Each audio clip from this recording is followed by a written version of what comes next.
I am live. You are not. It's been a heck of a day.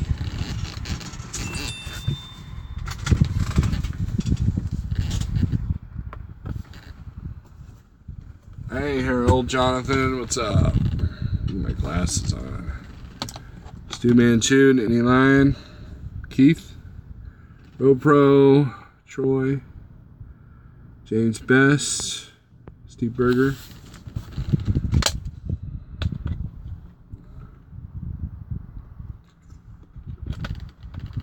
Jim Drana, Dennis Boland.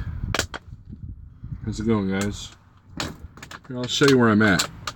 Wanna see? Here, let's flip this around. Oh, that's bright. Bright light, bright light.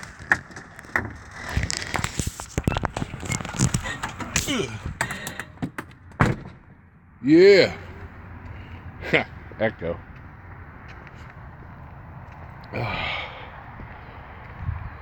Other than the interstate right over there, this is where I'm at. It's foggy. Hey Philip, what's up? Rick Lopez. Hey, there's where you back, or you go forward, then you back to the docks right there. With the flashing green lights.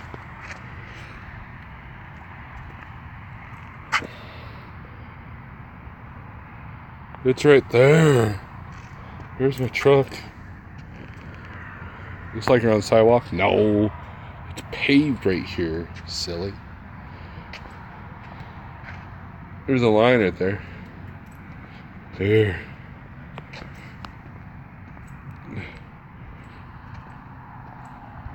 This is a good paying load too. The broker informed me that this was the last one they got for a while. Here, let's flip this around. Can't see me, can you? Word of the day, our faulty turbo. Oh no. Been there, done that. Bandit. Man, I hate to hear that, dude. At least it's not raining. Yeah, it stopped raining about when I hit Evansville. See, there's like this side road here. A nice wide entrance, so when their company trucks come in here, they got plenty of room. As you can see, there's my trailer. Got a lock on it. I don't see nobody stealing 2,000-pound boxes of stuff, though. But, you know, can't be too careful. So, we'll get back in the truck where there's some light. Do. Gotta love it. Gotta love it. Yeah, this place is alright. I like this. Other than the heavy load, that's kind of annoying.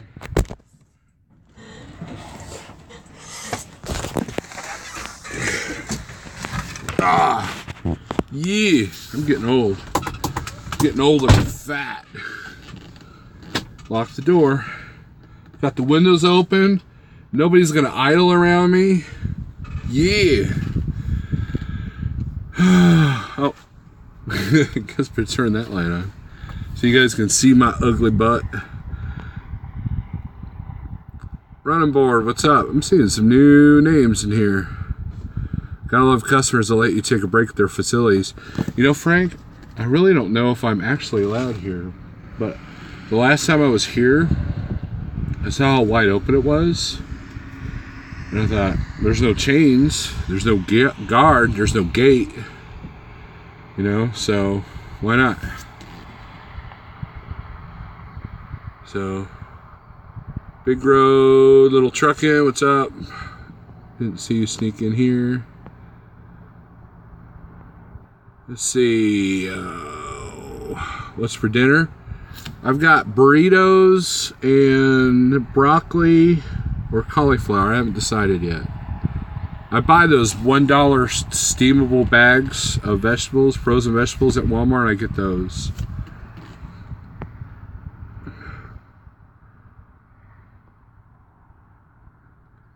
And let's see, Cobra, what's up?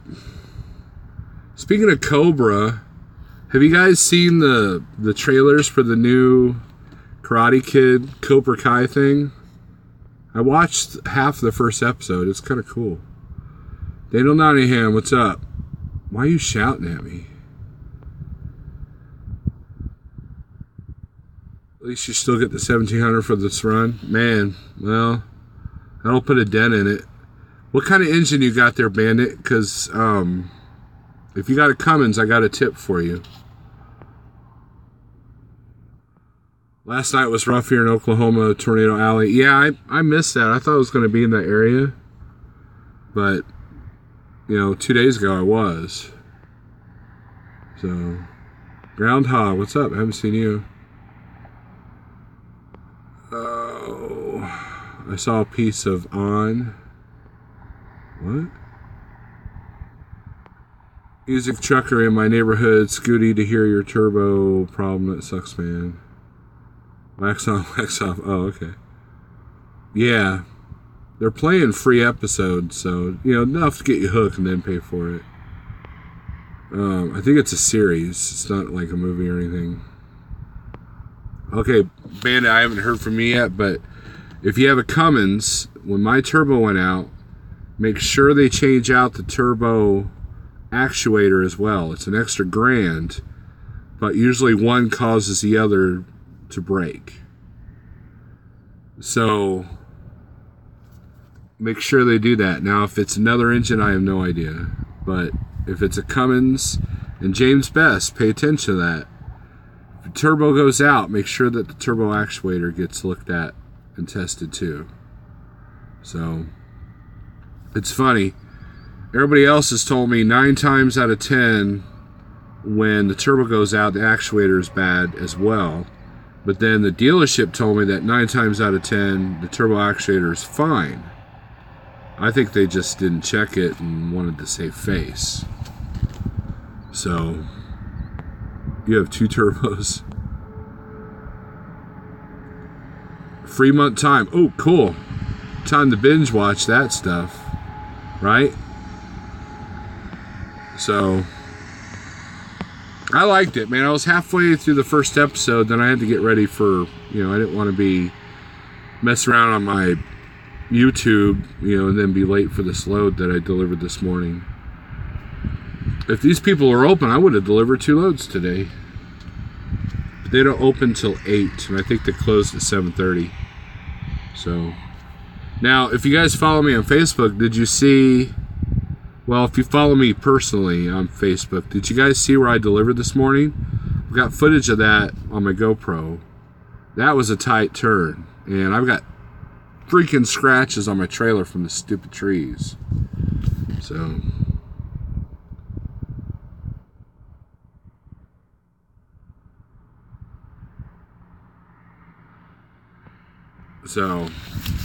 that's it. That's all I got. It's nice and quiet except for the occasional car going by. No filthy truck stop. No idling. No urine smell. No, I want to say no bums coming up to you asking for money. I mean, the neighborhood doesn't look too bad. It's more industrial out here. I'm going to start the free month and download the episodes, then shut it off. There you go. That's a good idea, Bandit.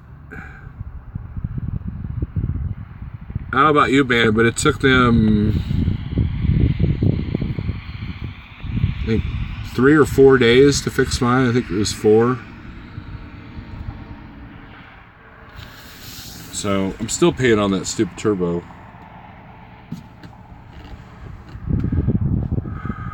Because I haven't gotten aggressive with paying that off. But there's an echo. Echo. There's an echo. Did they have to order it? Mine or Bandit's? You've got a Detroit 60. The Freightliner has those basic turbos. Oh, okay. So hopefully it won't be too high then. I know the Cummins, I think they line them with gold and diamonds. And what else? Oh, and unicorn dust.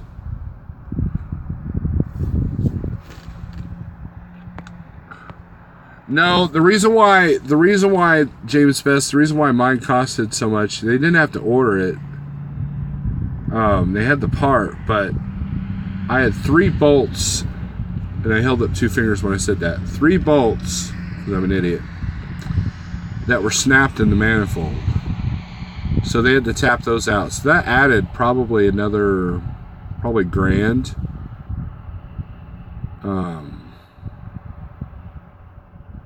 To the labor.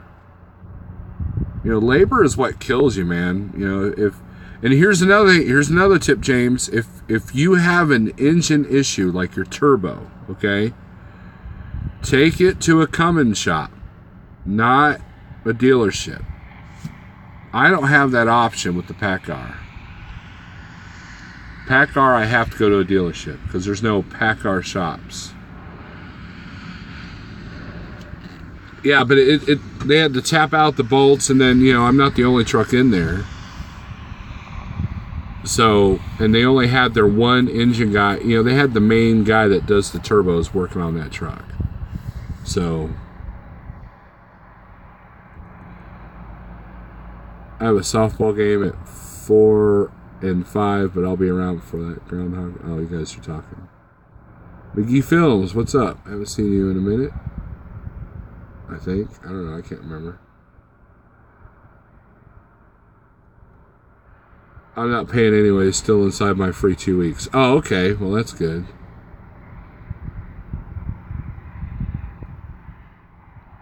So, I guess McGee and Berger are having a conversation. So,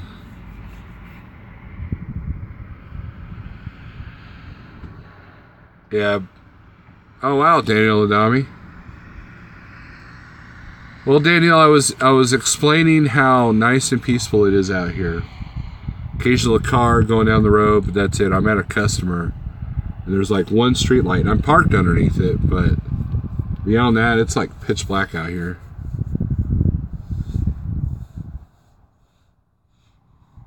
Fixing the fan clutch leak.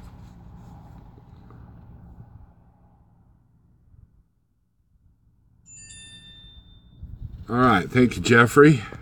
Jeffrey's not even in here. He just sent me a text. Jeff called me earlier. He's like, why are you in Indiana? I didn't know you were under a load. I said, I sent you the Raycon. But we got it all straightened out. He thought I was being sneaky. I'm parked at the Lowe's outside of Birmingham on 78. Lane right behind the Catskill. The driver next to me opens his doors, dumps his piss bottle right there. Doesn't even walk to the grass. That's BS, man. That Frank, you know, dump it in the grass, right? It's not that hard. It really isn't. So yeah, no urine bottles here, man.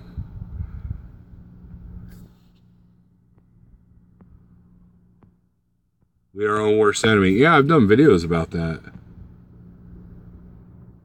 Oh yeah, and then Daniel Adami, to catch you back up, thank you for the super chat. Bandit, his turbo went out. So, but he has a Freightliner and it's under warranty, so he should be good. Oh, Burger and Groundhog are chatting. Groundhog, did you see that? I haven't fully left Periscope, but what I did was I unfollowed everybody except Pale Rider, Jeff, and TK, and then famous people like Iron Maiden, Megadeth, you know, all that. But they don't Periscope anymore, anyways. But I surprised TK by showing up. And Ponzi, still subscribed to Ponzi, Zombie Killer. Go to Stoops in Indianapolis. Daniel, they Stoops installed my Qualcomm for Landstar for me. That was the extent they did.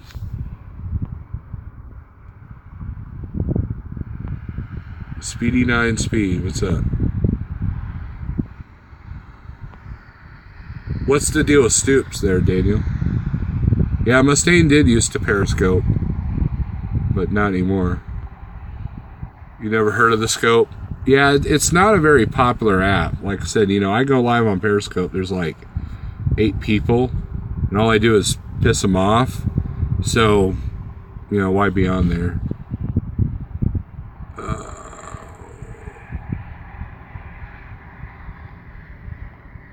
They're horrible. Orion, what's up? Big John's going back to work. Well, good deal. The only thing bad about this place is there's no shower. Unless it rains tonight, I'll just step out.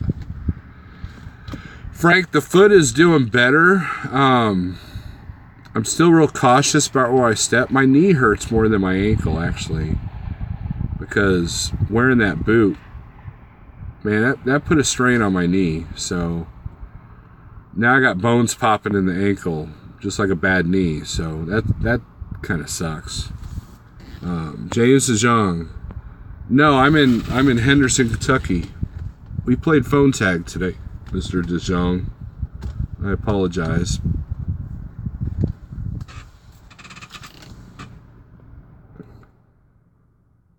I am a jerk, Steve Berger. I saw your vid on the scope and you forgot to mention the time Angel and Tyler called me a racist for supporting Trump. That's what I mean, man. It's all in the past. I don't care anymore. Yeah, well, not from Henderson, James. I'll look, but see, I'm at the customer, so I don't have to start my clock until, I deliver, actually.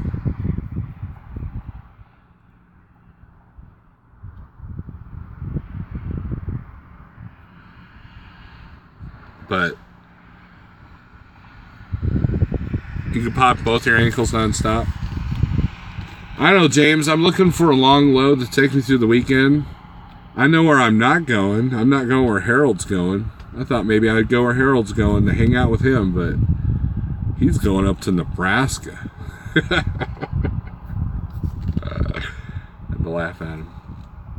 PA? What's PA mean? Daniel Nottingham. You should know better than that. Although I might go to Pennsylvania just to hang out with Mr. Berger. Because he's a little bit down, man. Maine? I've made deliveries to Maine. It's not so bad up there. Especially this time of year, it's pretty. It's pretty. Gear Grabber, what's up? Isn't Pennsylvania the cornerstone of success? Yeah, for PennDOT and the Turnpike Authority, maybe.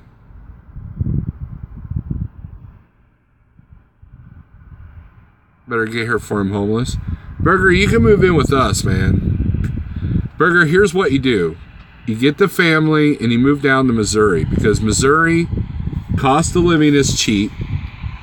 You'll find plenty of property that you can put 5 18-wheelers on it. Missouri is a good central area to be a truck driver and or an owner-operator.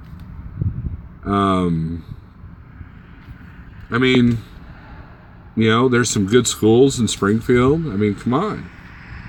You and I could jam. You could join the band. We could be like Iron Maiden and have 3 guitar players.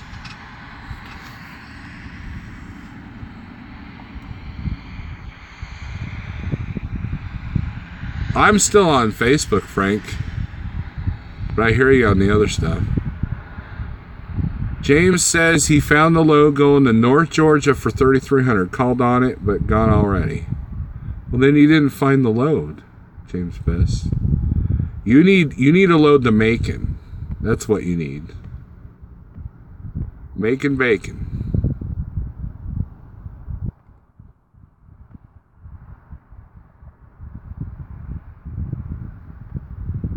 Thank you, Frank. Yeah, it is doing better. Doesn't hurt as much climbing in and out of the truck. And it doesn't hurt to sit in the seat either.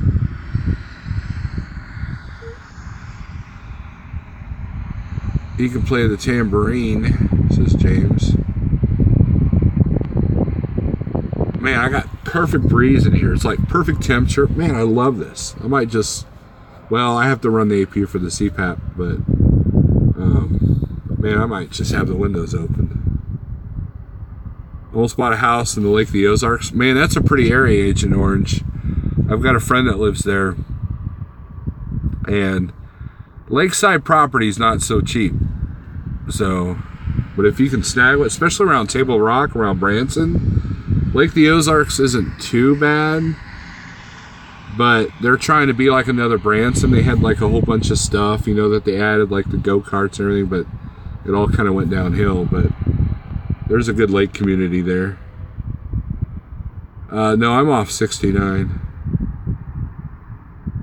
Maybe you can get Harold to help you find a load, James. Oh, you guys. Oh, you guys.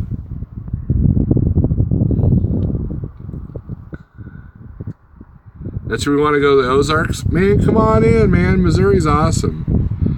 Guys, I'll tell you this, man. I moved when I was a kid. When I was a youngin', my family moved to Springfield, Missouri in 1986.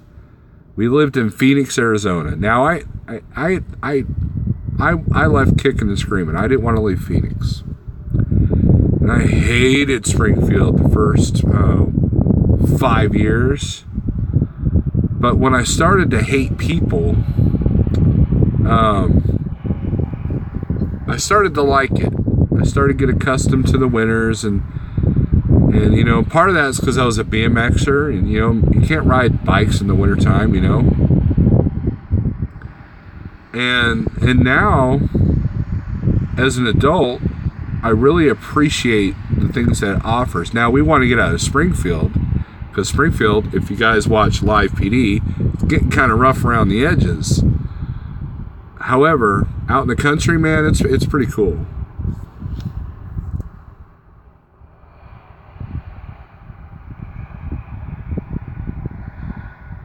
Groundhog, okay, I'll give Burger your number. Remind me, Burger, if I don't text you. If anyone has dinner, stop by. Where are you at, Bandit? And you know what, Daniel, from what you told me, the rates are better in Missouri than they are in Indiana right now. Gear grabbers delivering tetanus. That's a weird load. Skater, BMXer, lead singer, owner, operator, Follett, career path. I was never a skater.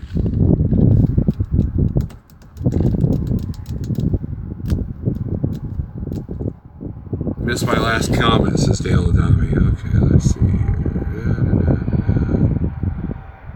Since Daniel gave me $5, I'm gonna see what he said. Dang, how far back was it? Just say it again, Daniel Adami. Gosh. What'd you say, Daniel? I've scrolled back.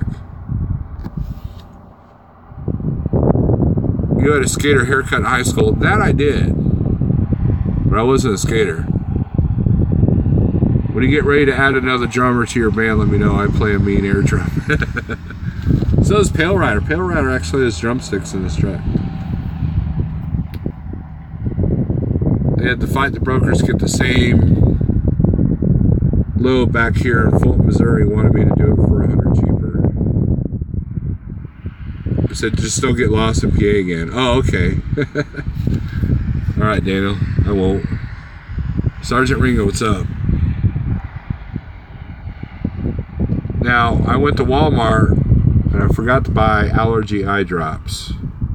So that's kind of, spring is hit. When I left out Monday morning, I had a layer of pollen on the truck. Kevin and Ollie on the road. How are you, Mr. New Teeth?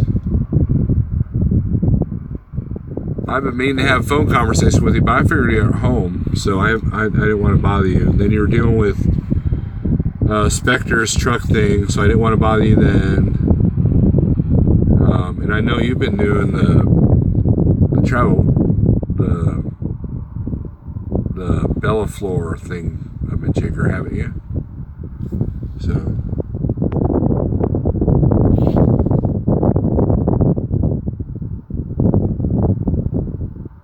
We got a steady run to South Carolina, back to Wisconsin and Illinois. That's cool.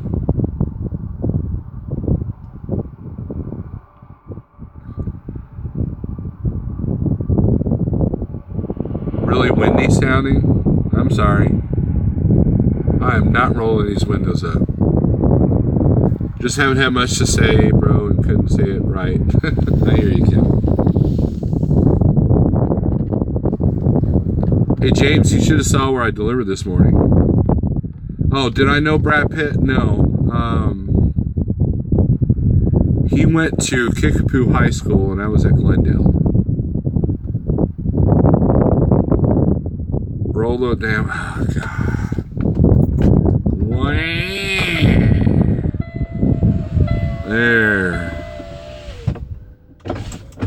There. How's that? Now I'm sweating. You guys are whiny. It's windy. I'm sad because I need to hear Steve say nonsense. I'm just kidding. Gotta make my subscriber fans happy.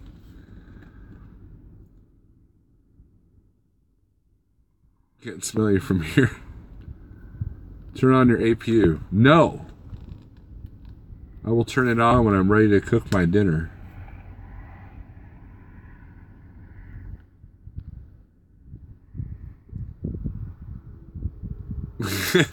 Burger James is cool. I've known him for a long time. James came to the rescue last week. He helped put my air hoses on. James is awesome. James DeJong is awesome. He's the one that gave me my fridge, and he's also the one that gave me a lunchbox cooker. So, as a matter of fact, if James wants a wrench, he'll have to comment on one of my regular videos. Then I'll add it next time I'm home. Skaters and BMX didn't really mix. Usually if you were a skater, you didn't hang out with the BMX crowd. Kind of the same at punk rock and hair bands. Frank, it was different in Springfield because there wasn't a whole large community. So, like in my high school, the skaters and the BMXers kind of hung out together. And then downtown Springfield, they did too. There wasn't, it wasn't like full-blown camaraderie, but it wasn't like they were enemies either. And some of them actually did both. You should do a live cooking show. Well, all I got is these frozen burritos, so it just be like nuking it and be done. Oh, you meant James Best? Oh, okay. Burger's picking on you. Yeah, Kevin and Ollie's got a couple of good cooking videos, and I stole one of his ideas. He was doing a not live, but he was doing a cooking. He had the camera angle right above it.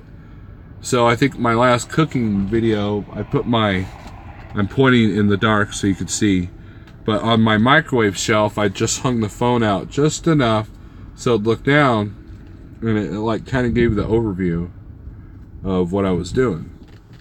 That way I didn't have to hold the phone while holding raw chicken and stuff like that. What's funny is the salsa chicken video I did, I still get comments today. Man, I hope you watched the chicken. I hope you did this. Hope you did that. And I'm like, and my CB radio video, it still makes people mad. So.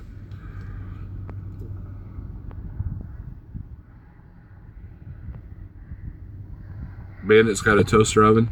If you have a tri-pack, toaster ovens that I've seen are almost too much for them, unless you got a 2500 watt inverter. Like, I've got one of those skillets, like what Jeff has, and I know that you can't run one of those with the tri-pack, but the Carrier has no issue with it. Do a load booking video. Just got that today. Going to be booking my own loads in a couple weeks. Cool, Agent Orange. Awesome. the reason why I haven't done a video about booking loads is because I'm not an expert yet. I know some negotiation tricks, but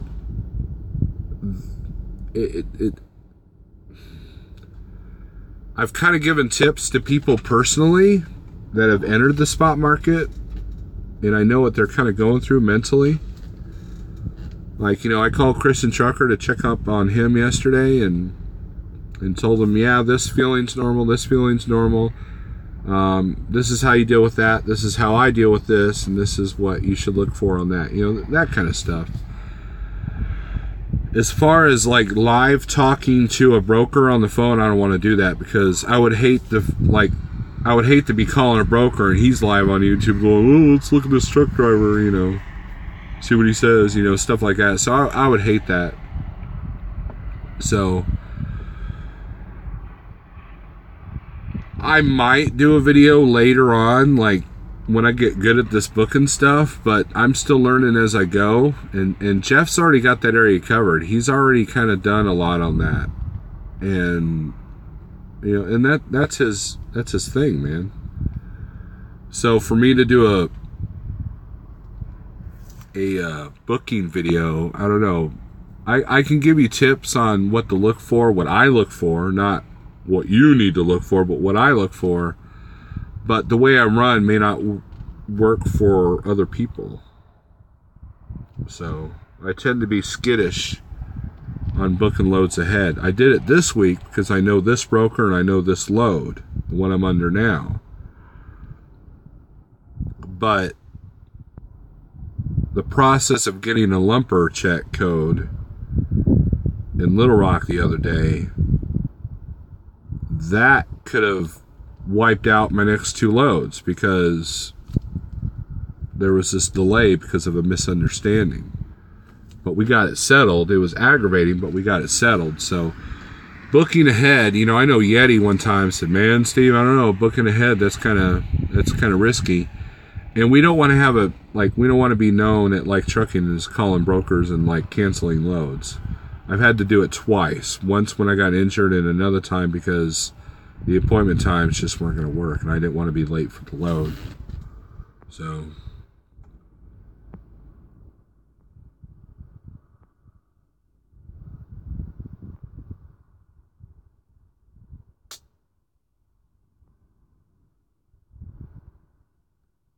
yeah, you haven't done a cooking video since you went to Loco. Gear Grabber's got to run. He's got to get up at 4:45. Are you still hanging out with Food Mooch? He'll just wake you up. 3200 watt Thermo King inverter. There you go. James. Later, Gear Grabber. Night, John Boy. Night, night. I got a 4,000 watt from Gear Grabber. Works like a dream. Juan, how's it going? You ought to come run flowers. Good money, constant business, 5 weeks left. Yeah, but I don't have a reefer trailer, Kevin. I ain't got no reefer.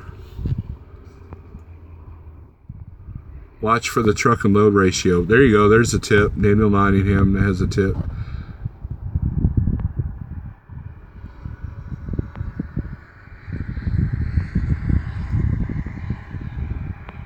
James Best is in those pot pies. Doomsday, Steve? What's Doomsday? No lumpers, no BS. It's a nice break. I bet, Kevin. I'm not booking ahead much unless I'm on loads that repeat customers where you know what to expect. Right, Agent Orange, and that's kind of in the place I'm at now. I already knew what to expect. Like the first time I did this load, I didn't go all the way to the customer because I didn't know if I could spend the night. And had I done that, I may have found the load the next day, but I didn't. I didn't find anything till the day after. So I kind of lost a day. Now, one of my bad one of my, not mad, but one of my issues when I was at Landstar is that it was hard for me to book ahead, simply because of the way the load boards were set up and the way the freight was running back then. Now, mind you, when I was at Landstar, the rates were at the lowest. And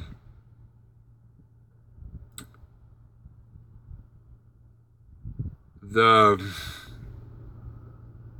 rate per mile I made was the same as it was at Schneider, but there was too many gaps in between loads. You know, when I opened up my calendar book that I used to write down all my loads, there was too many gaps. So if I was averaging $2 a mile, what good was that if I was only getting 800 miles a week? You know, that's kind of thing. And I started to run into that here.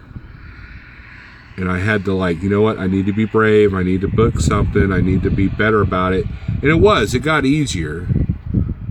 You know, I was on my way to Little Rock on Tuesday, and while I was getting loaded on the way to Little Rock, you know, once I knew I was getting loaded, then I looked for a load out of Little Rock, and I found one.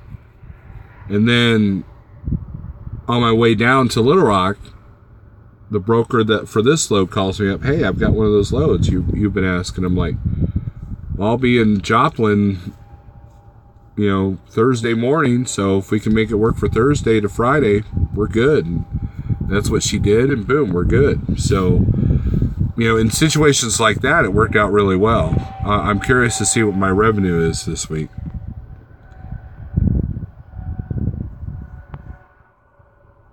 Burger's eating good, man. Bugatti, what's up? I have a video of Food Mooch in person posted, just saying. Yep, Kevin, and Food Mooch was on Jeff's live feed a couple of days ago, along with Gear Grabber, an Ohio trucker. No reefers, power only. Oh, okay. Pull execs trailers.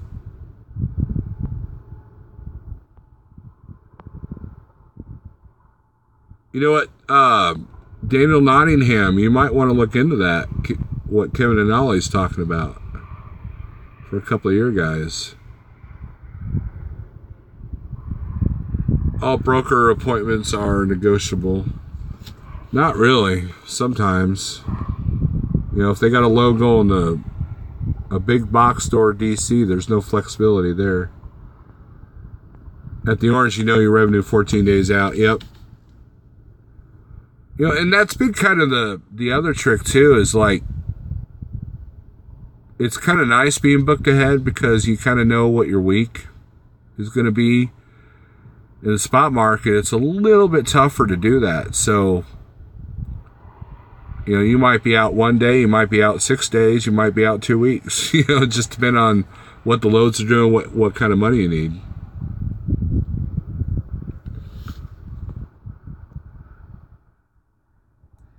There you go, Daniel.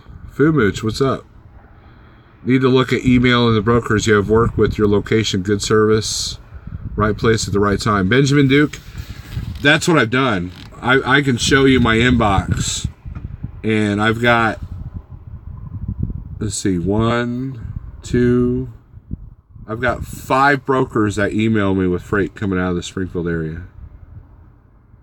And I got another one that gives me loads coming out of Tennessee and out of Illinois that are really good paying loads. I think some of them are multiple stop, which isn't a big deal. But that's something, you know, everybody's like, oh, you know, at Landstar, you just didn't have any relationships with agents. And I said, yeah, I did.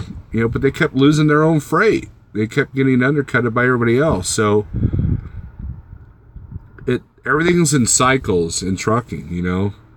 Like, for example, this load here, the broker told me today that this is probably the last one they're going to have for quite a while. You know, maybe because we're getting into summertime, they've got everything they need for spring with the product. But I'm already doing repeat brokers, and that's made it a lot easier because when you get to the point where they're calling you or emailing you before they post the stuff, that's a good position to be in.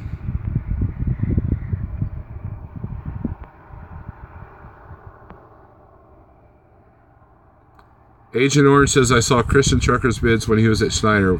I felt bad for the guy. Yeah, but you know he's over at Advanced Trucking now, right?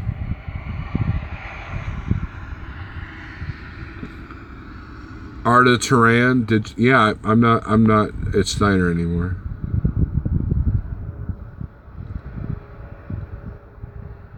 Cyclical. That's what I was trying to say, but I didn't want to say it out loud. Michael Ann, what's up? That's what it takes to keep a steady pace, Network Solutions. Right. I'm out, up early, call you tomorrow. All right, James. Sorry we played phone tag today, but it's been kind of busy. Thomas Wilson. Hey, Steve, good evening. Company just gave me a new trailer, trying to figure out where to set it for bridge law. Great to see you on here. It's a utility composite trailer. Thomas, here's what I do. Because there was a few Schneider trailers that didn't have the arrow. So it's a lot easier to measure from the back of the trailer instead of from the kingpin. So what I did is I think I put it, I would take a tape measure, I think it was like 110 inches from the lip of the end of the trailer. Now it could vary, but what was funny is this trailer didn't have the California arrow, and so I knew I needed to get one, or at least mark it with a marker, where the, because I use that arrow all the time for the sweet spot. That's how, I kind of measure things.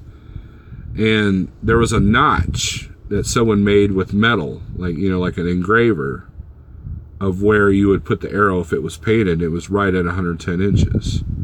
So I would start there. I would just take a permanent marker or a piece of chalk. I carry child's chalk in my truck for marking the tandems and the holes and stuff, and go 110 inches, and that'll get you in the ballpark.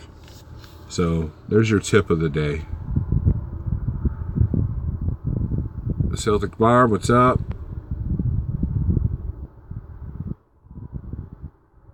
Dennis Mullen says the more low brokers you deal with, the easier it will be to weed out the bad ones. I agree.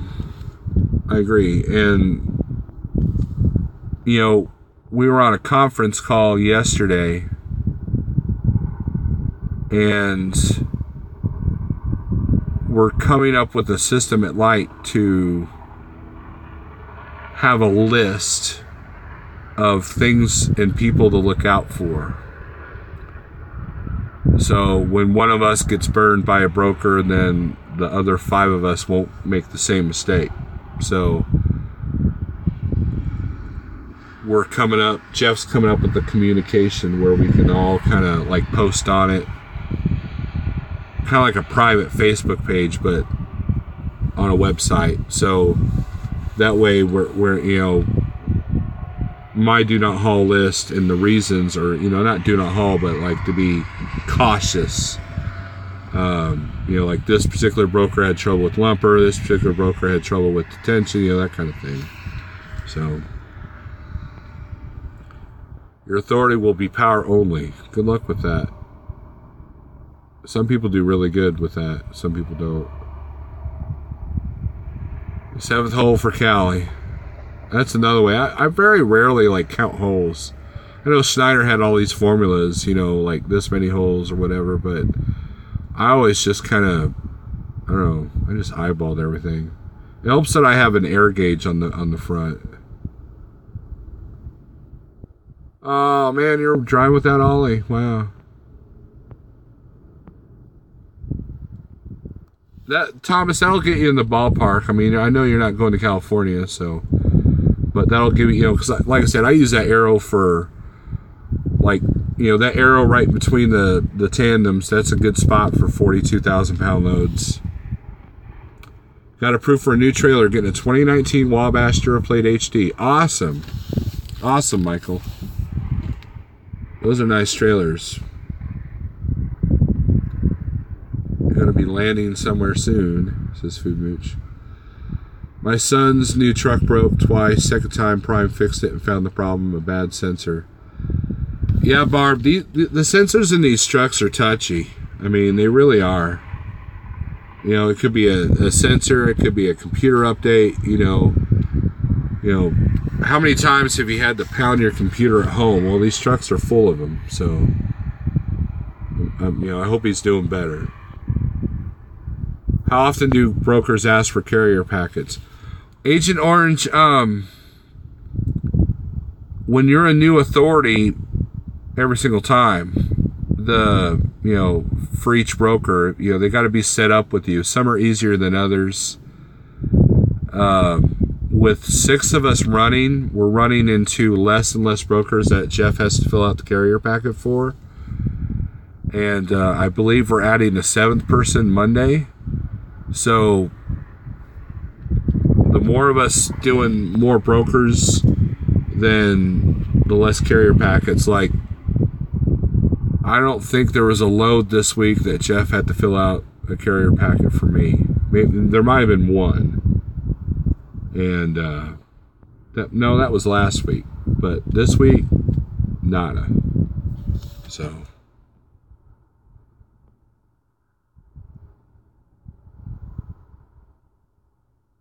we had a dartboard. What do you mean, Rizzo? Kept shutting down, leaving them along the road. Pittston, PA finally found the issue. Brian, okay. But yeah, every new broker. But only the first time you book with that broker. I will be looking for more direct customers after this experience with Bellaflor. There you go, Ollie. I mean, Kevin. I just called you your dog.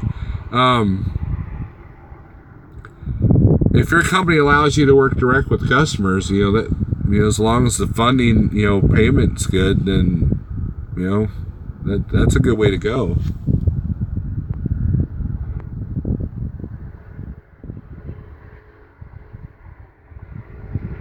Schneider had different hole settings for different model trailers. Wabash, Great Dane, Hyundai, yeah.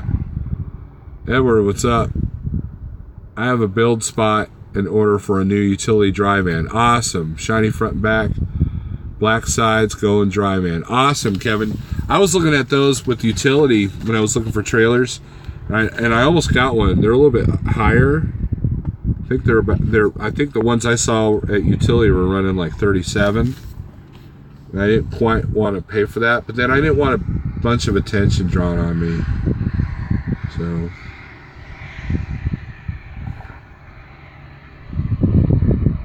he wants to buy an older one now because of that. He don't like lease anymore. I did try to warn him when he went to lease. Barb, I don't know. The way to do it, in my opinion, is with a new truck you get a warranty. Because had he not had that warranty, you know, what would have happened?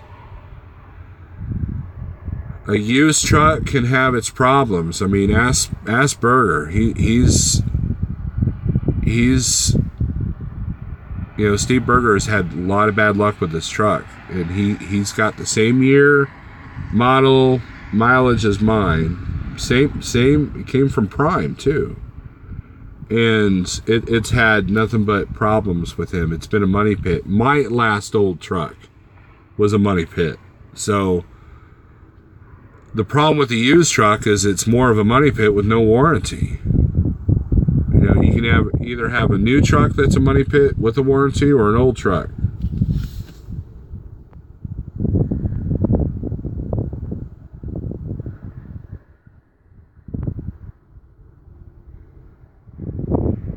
Food Mooch wants James Best to go to Canada. You can't even get him to Atlanta, Food Mooch. Mike Mentor's trying to catch up to my beard. Cool. 34 out the door. That's good. That's good price, man. That's good. That's good, dude.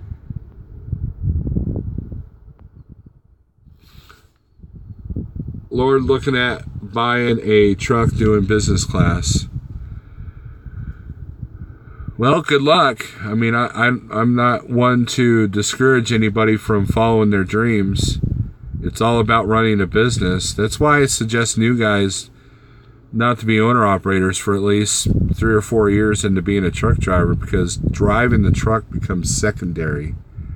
And the more you know, the more experiences you have, the less problems you will run into. So the street lights are on, Agent Orange.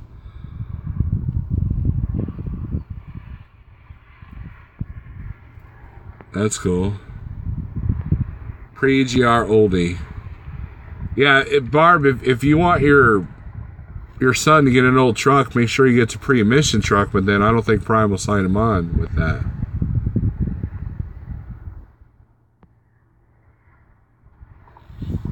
The trailer is set up to haul specialized van freight, though. More options. Are you getting E-Tracks, Kevin? That's the way I would go. I need to get E-Tracks for this trailer. They have these removable ones that I saw at GATS, so I might look into them. If I have a little bit of money, I might actually purchase some if I go to GATS. I'm pre-registered for GATS, by the way. Yeah, you can't have bad luck with a new truck, James Best, and that's what Barb's son is going through. I believe he's got a 579. So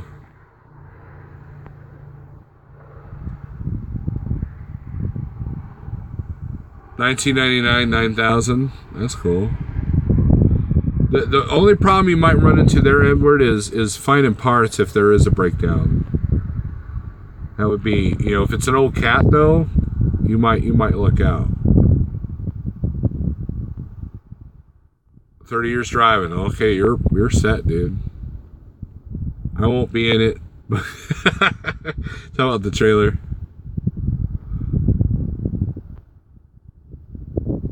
Burger, you should be a rock star, man. You play guitar good enough. You should just release that video.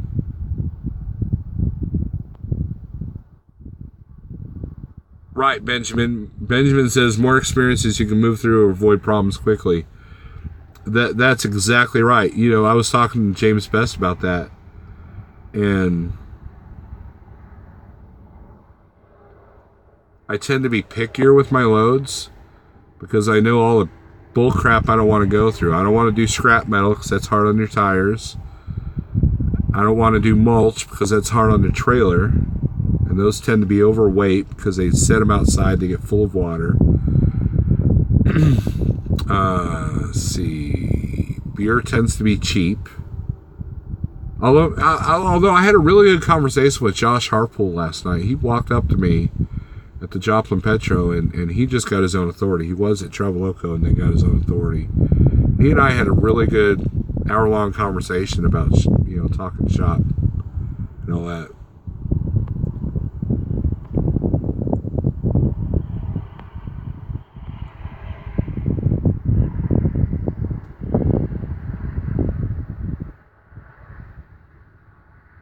He may go team. A friend of his is taking his test on the 15th. It's his friend's third try. Teaming's rough, man. The only way I would be a team if it was a husband and wife. Beyond that, you're gonna get sick of the person. That's my opinion. KW and Peterbilt, they don't care how well they were built. They know people are gonna buy them regardless. Hog Rider.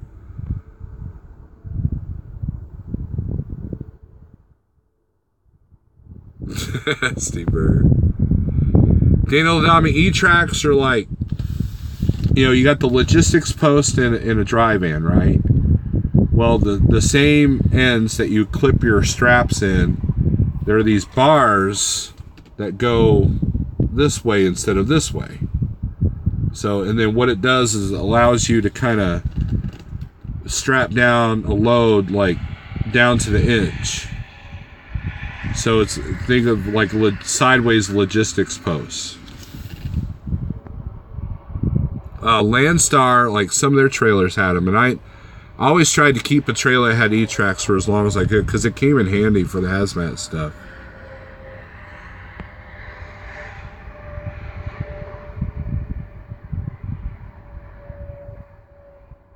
Edward, I would like to chat with you on this truck buying. Yeah, hit me up on Facebook. I don't give my number out anymore because, I've got people that text me and call me and say that I'm a loser, so we just don't do that anymore. Thinking about getting a new truck, want to get something with a warranty I'm not worrying every mile I drive. Kevin, I hear you. I mean, that's the way to go. Warranty is the way to go.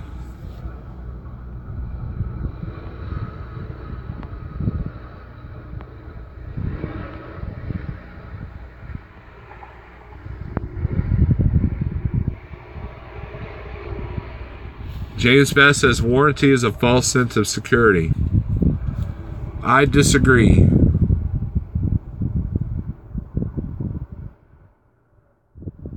Like Pale Rider, for example, you know, when he got his current truck, he had a 30-day, they'll fix any issue warranty on it. And within the first week, he had a major issue on that truck. And while he had some downtime, it didn't cost him a dime to get it fixed. The mega carriers, what do? They buy trucks and they get rid of them at 400,000 miles. Because that's when the usual warranties run out. Like if you go to a Snyder OC, all the OCs have got these trucks and they all got about 450,000 miles on them. The company I used to work for, Transland, that's what they do. They buy new trucks every 350,000 miles because they're under warranty. So they're not out all that money, because if a turbo goes out while you're under warranty, it won't cost you a dime. If it goes out after its warranty, it could cost you 5 to 10 grand. Now, a third-party warranty, that remains to be seen. I've never had any experience with them. I've heard good, I've heard bad. That might be a false sense of security. So, with that being said, a warranty can really be beneficial, you know.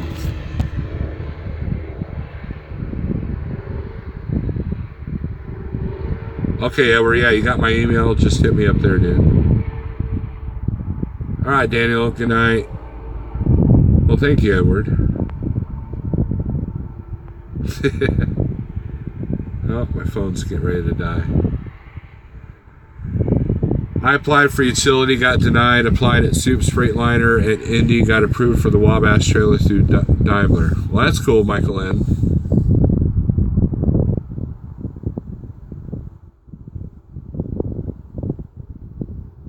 But we can't run our business like mega carriers. I know James Best, I know guys that are single owner operators that buy new trucks every 4 years. When that warranty runs out, they're looking to trade it in. So, factory warranty is a lot better than, trust me, I've been on both sides of the fence, James. That Peterbilt did not have any kind of warranty. It had a 30-day if anything goes wrong, from Arrow. And then after the purchase was done, they offered me an extended, actually I had a year. But it wasn't like bumper to bumper. But I had a year, and then he tried to sell me like this $5,000 extended warranty.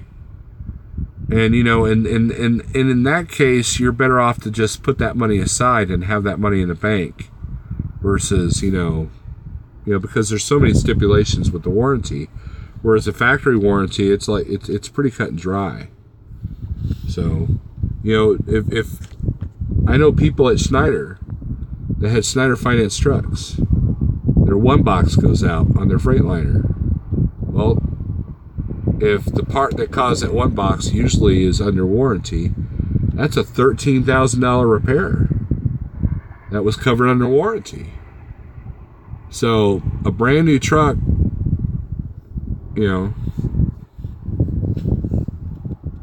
I tried to get a brand new truck. I didn't have enough money down. I hear you, Dennis.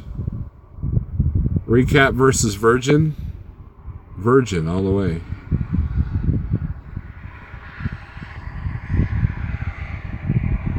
Buying a used truck is a gamble. You're right.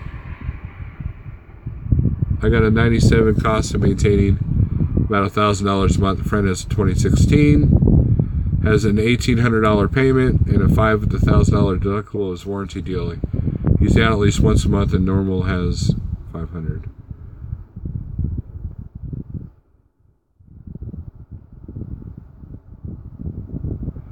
Being told for 7 months you will have a warranty and it not happening is a false sense of security. If you are stupid, and I am not that, I worry every moment and know a good third-party warranty. I hear you, Kevin.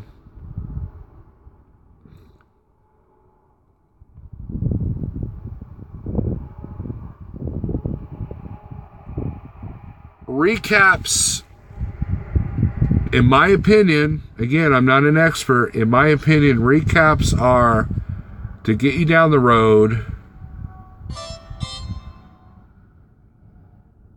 and that's it. To get you down the road, to get you to the next, moment where you can buy some tires.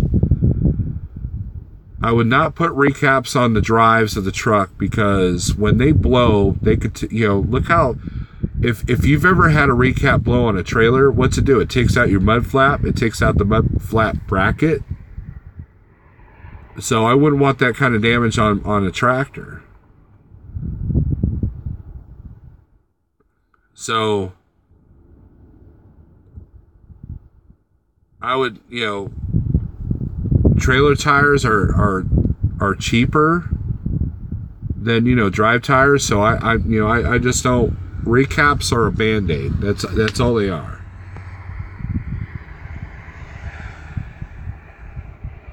Right, Benjamin Duke. I agree. I mean, I know people at Landstar that had used trucks that were paid off. They decide to upgrade, and then the new truck bankrupts them. So Megas use recaps because when you're dealing with 15,000 trailers, it's a money saving thing. But as a single owner operator, I wouldn't do it. Willing to buy an 8,500 warranty that I've seen work, but I'm just paddling in the water. That's a gamble in and of itself. Hog Rider's up for the full maintenance lease.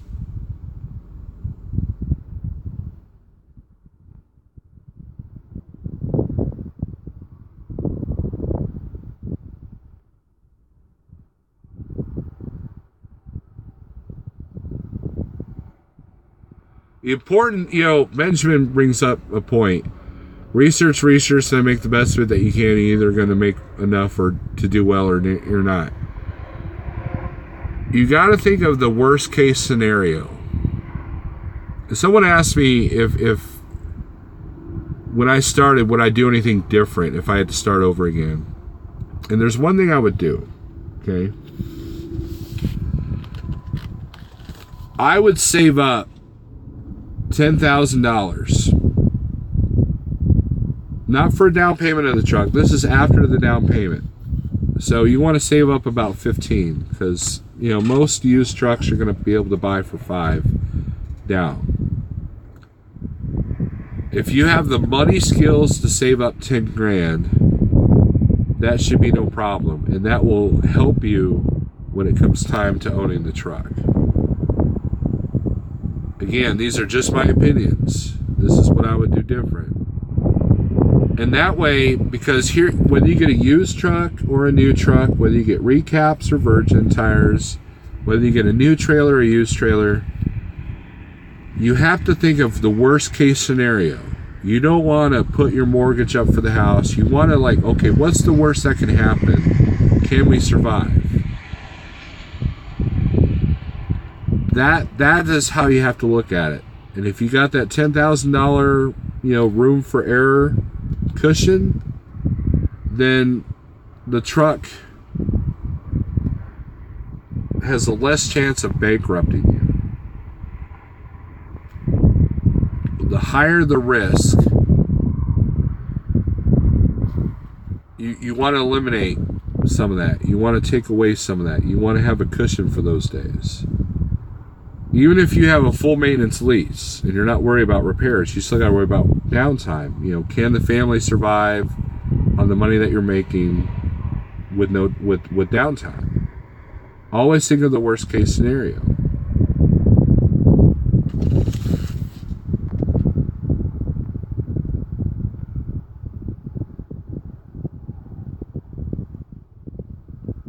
Save money till another one blows and the service call is the difference of... Okay, we're still arguing about Virgin and recaps. Anthony T's finally made it in. Yeah, everybody's leaving. Kevin Ollie's like, I'm out. Have a good night, Kevin.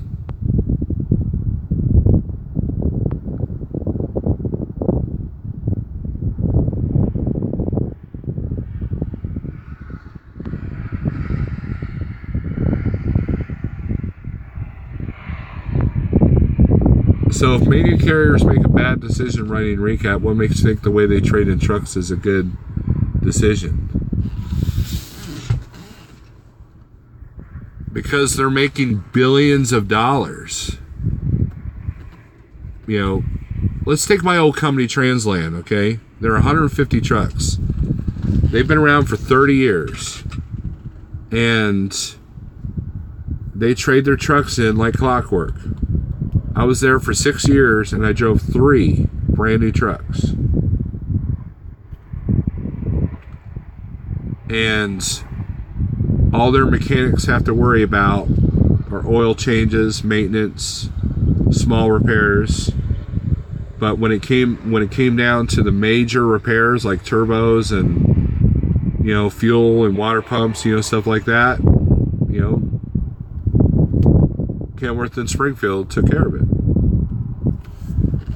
You know, essentially that's what a full maintenance lease is. You know, you do a full maintenance lease for, you know, like Jeff has said, you do it for 5 years, but every 3 years they want you to trade it in because the truck still has value. So now, with that being said, my Peterbilt, with all the repairs that it had, when I did the math of how much my truck payment was and how much maintenance I had put in for that year, that truck was costing me just as much as a brand new Schneider Finance truck, except I didn't have a warranty, I didn't have comfort, I didn't have APU, and I wasn't getting good fuel mileage. So there are 2 ways you can do it. You can buy a $12,000 beater and make good money with that. You know, a lot of people will swear by that. You know, that's one way to look at it. But, you know, here's the basics of it. A truck is a depreciating asset.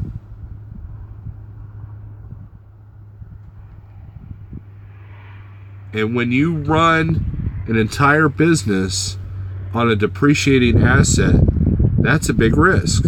You buy a building for your brick and mortar store, the building's supposed to go up in value. If you buy property or land, the value is supposed to go up.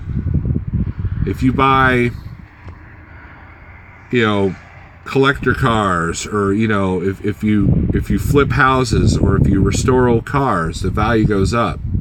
You buy a truck, value goes down. So the key is to make as much money as you can with that truck, and to close that gap of net per loss. That's kind of difficult to do. I'm not a psychologist or driver's lounge guru. That guy with all the answers in the lounge just nailed it. You froze. Did you get my email message, Sir Lord? I heard my thing go off. I'll take a look at it after I'm done with this live feed.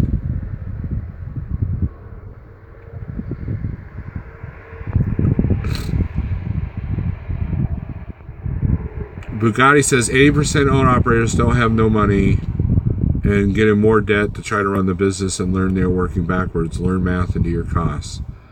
Right. If you... I guarantee you that the mega carriers have the cost down to the penny of what they're running. Well, there you go, James Best. You know, after 3 years, the truck's paid off. But I will have this argument with you. A truck is never really paid off. That used to be the golden goose. If you got a Peterbilt 379 or you know, a W9 Kenworth or something like that, those trucks don't depreciate as much, and they're built to be your last truck. I talked to a Schneider owner operator last week in Ardmore who's got a Peterbilt 379, and he said he bought the truck back in 2007, and it's paid off and it's making him money, but it doesn't have, he's not worried about regens, he's not worried about DEF, and there's, the older trucks have simpler systems, so they're easier to fix, they're easier to maintain, so they're not as bad as money pits. But a truck is truly never paid off. It really isn't. If I had no truck payments this year, I still would have been out, $4,000 for the clutch. I've put, since January, I've put about $6,000 into this truck beyond the truck payments. So even if I didn't have payments, guess what? I still put $6,000. What is it? We're in the 5th month, so a little over $1,000 a month into this truck. That's still a payment,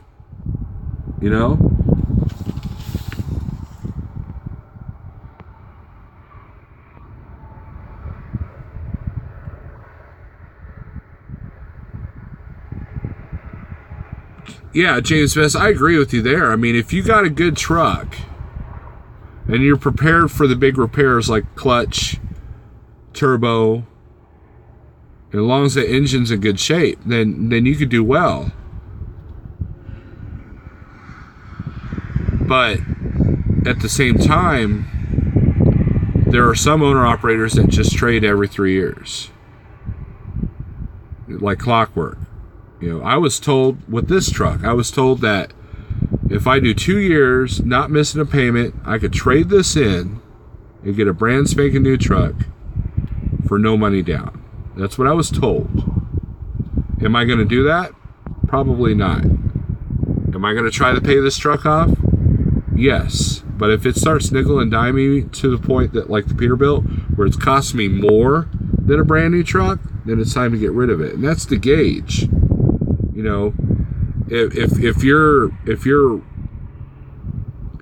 you need a DPF filter changed out, that's $3,000.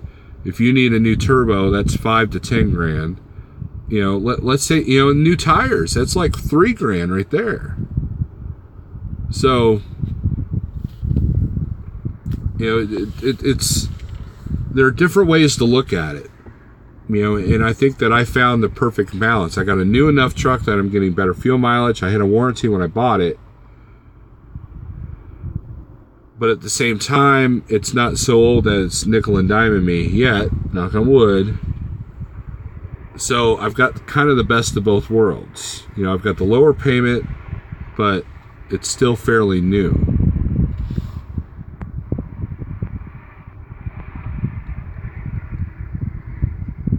When will the next clutch bill be? I don't know. If you talk, there's a guy that follows me on YouTube who's telling me that a lot of things are engineered to go a certain mileage. And Kenworth themselves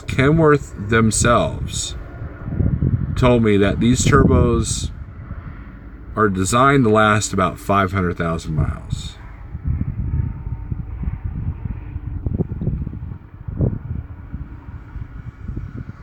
Jeff started doing full maintenance lease when his Volvo cost him, his used Volvo with the Cummins cost him like $23,000. These, I think gone are the days of trucks that last forever. Like you buy a Peterbilt 379 and it's cheaper just to rebuild the motor, like a cat motor or something. But these trucks are disposable now. They're made to be disposable. They know that the mega carriers, who are the biggest buyers of these trucks, are going to change them out every 4 years. So that's how long stuff lasts. Think about,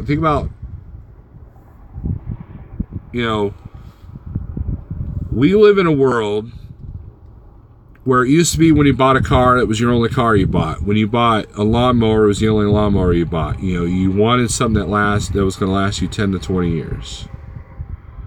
But the economy figured, or not the economy, but the corporations figured out that, you know what? Instead of selling, you know, these items to last, we can make more money if we sell them to, you know, where you have to buy a new lawnmower every 2 or 3 years. Or you have to buy a new vehicle every 5 years. That's by design. So they can make more money.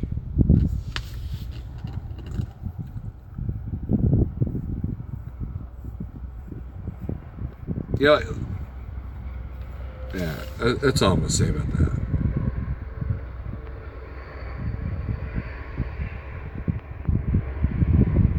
Adam Gallagher, what's up? It's called planned obsolescence, says Barb, at Waste Resources, and it's for making money. Right. Mm-hmm. Battery power is low. How low are we? 15%. I think if you buy new and run it, it's still close to the end of the factory warranty, get rid of it. That's Bugatti's opinion. That's why I want to replace mine before it goes out. You know, how do you know it hasn't already been replaced?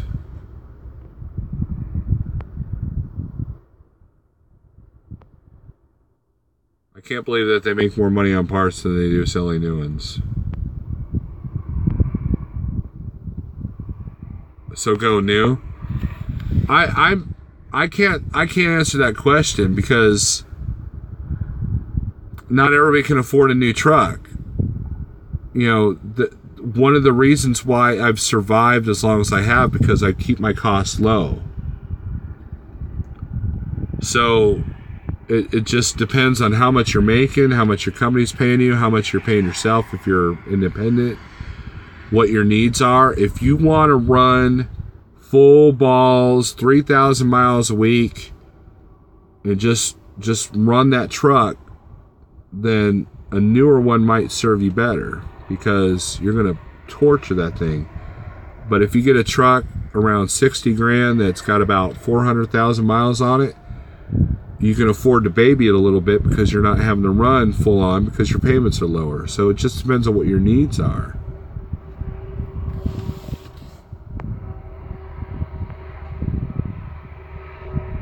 The guy says trying to work on your own truck and save money.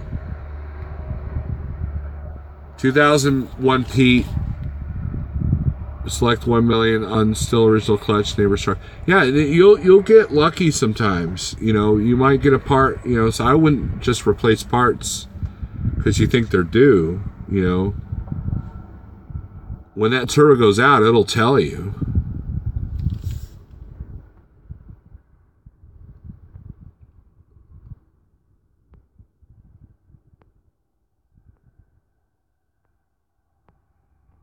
Yeah, it depends on your needs. You know, if you're only running, 1,000 miles a week and you're not running the crap out of the truck, then, a new truck's going to be a bit too much. But, that's why lease trucks can be good sometimes, because you can just run the crap out of them and know that you're just going to get a new truck every 3 years. So, anyways, my battery's about to die, guys. This has been a good discussion. I was just gonna talk about how quiet it is out here, and like all my live feeds, it kind of turns into something else. I might actually leave this one up. So, with that being said, guys, take it easy. Thanks for watching. Be safe. But service call will cost how much more than your own shop? You can't predict when a turbo's going out. That's true. I mean, if you just want to replace one, but that's, again, you're looking at $6,000. And what if the install doesn't go? If your turbo is still running pretty solid at 600,000 miles, mine went out when my truck had 800,000 miles. Mine lasted up to 800,000 miles. And despite the fact that I was in Troy, Illinois, I didn't have a tow bill. You know, I got lucky there. So it just, I picked the dealership instead of the Cummins shop there in St. Louis, and that was my mistake. And that's why it cost me a little bit more. So you can get a truck towed to a Cummins shop. So